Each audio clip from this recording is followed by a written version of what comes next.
Alors sortir Force 06 de la fonction territoriale, c'est un petit peu votre plan. Ça changerait quoi concrètement ?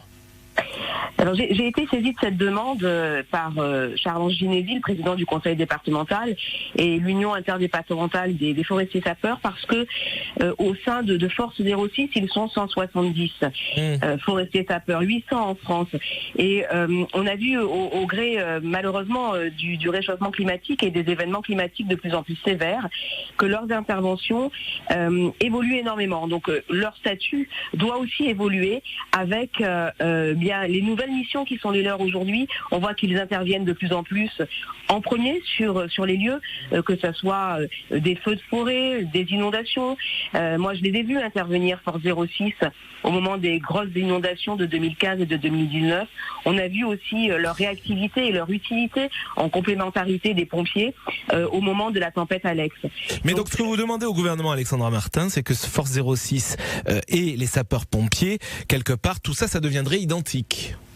Absolument. Il s'agit d'adapter leur statut effectivement à ces nouvelles missions et de faire des forestiers sapeurs un vrai corps en fait, à l'instar des sapeurs-pompiers, un corps de sécurité et de protection, parce que c'est ce qu'ils sont aujourd'hui. Ils participent aujourd'hui de la protection des personnes, des biens et des milieux naturels. Mais ça changerait quoi ? Ça changerait quoi ? Leur salaire ? Ça ne changerait peut-être pas leur salaire, mais ça changerait déjà l'attractivité du métier.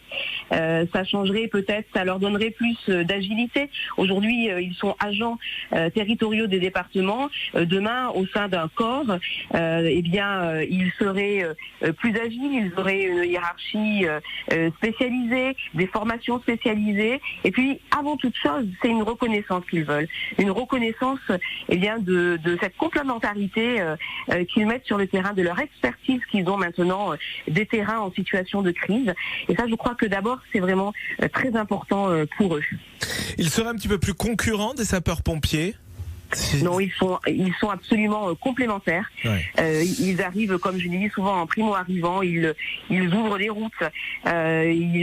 Donc ils permettent en fait aux sapeurs-pompiers de pouvoir avancer sur les feux ou dans les cas de tempête ou d'inondation. Vous avez bon espoir de réussir à modifier leur statut, cette demande au gouvernement ? Oui, parce que va venir bientôt à l'ordre du jour de l'Assemblée nationale une proposition de loi qui vise à renforcer la prévention et la lutte contre l'intensification du risque incendie. Et donc je décline ma proposition de résolution en amendement. Et cette proposition de loi a été adoptée en première lecture au Sénat. Donc j'ai bon espoir, oui. Merci Alexandra Martin. Merci à vous.